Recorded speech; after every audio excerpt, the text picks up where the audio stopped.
তার শকুন্তলা বুকে পেতাম আমি। আংটি থাকুক না থাকুক তার আঙুলে, যেতাম না কখনো যে তাকে ভুলে।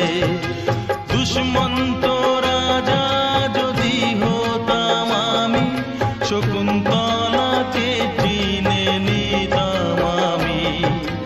আংটি থাকুক না থাকুক তার আঙুলে, যেতাম না কখনো যে তাকে ভুলে।